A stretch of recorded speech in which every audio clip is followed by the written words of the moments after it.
يا رب يجعل يومكم مليان خير وسعادة. معاكم هناء من مطبخي لبيوتكم. هنعمل وصفة سهلة ولذيذة وتفتح النفس وتفرح القلب.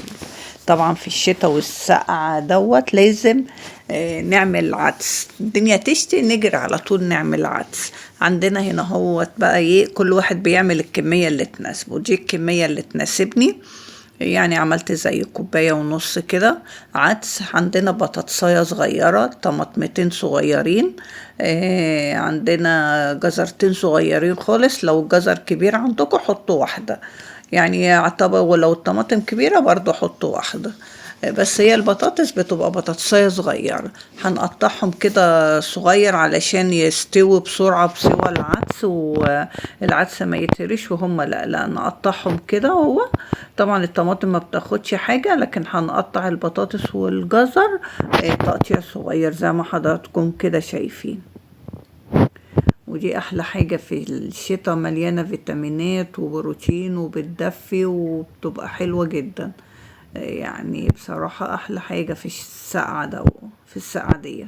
بصوا هنا عندنا بعد ما حطيت العدس حطيت بقى الجزر والطماطم وحطيت البصل. انا بفرز البصل فحطيت حتة بصل في الاول عبال ما يغلوا كده مع بعض.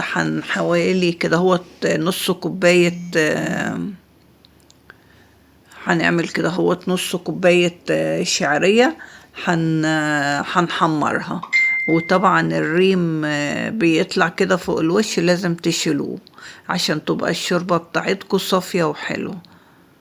بصوا اهو ديني شلته كله. وايديا برضو في الشعرية لازم نحمصها حلو وايدكم فيها على اساس ما تتحرقش.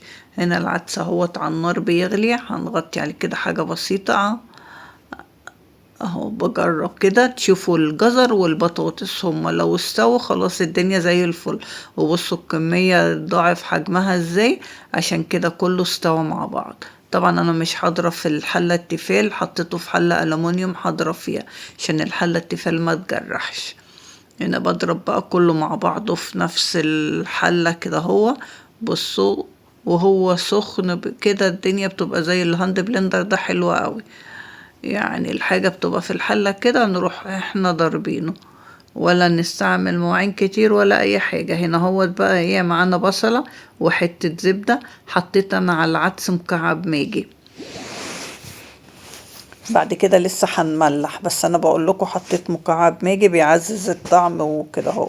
هنا بقى هنحط ملح وكمون وكزبرة وفلفل اسود وبابريكا. طبعا كل حاجة نص معلقة كده صغيرة، لان الكمية انا مش عاملة كتير. انا قسمت العدس على حلتين عشان هعمل طبق شوربة وطبق هعمله بالشعرية. اللي عايز من ده ياكل واللي عايز من ده ياكل. هنا بصوا حمرت البصلة بحتة الزبدة حطيتها على المكرونة الشعرية. لازم ننزل كل حاجة في الطاسة ونقلبها كده ونسيبها. الشوربة بقى هنعمل لها حتة تومة. طبعا التوم متفرز مع حتة زبدة، يبقى توم وزبدة وكزبرة. دي للعدس الشوربة. نحمرها كده هو ونحطها عليها بس. ولا احلى بقى كله. وشوفوا بقى الطعم والجمال. اللي عنده زبدة يحط، اللي عنده سمنة يحط، اللي عنده زيت يحط. مش الدنيا مش هتقف. بصوا بقى لونه وبصوا جماله، يعني ولا احلى. حلو قوي ويدفي ومفيد وكله فيتامينات وكده. وجربوا الطريقة ديت ان شاء الله تعجبكم. بصوا الشوربة حتى لونها جميل. بصوا الجمال بقى. ان شاء الله الطريقة دي تعجبكم وجربوها. ولو عجبكم الفيديو ما تنسوش اللايك والشير والاشتراك في القناة. مع الف سلامة.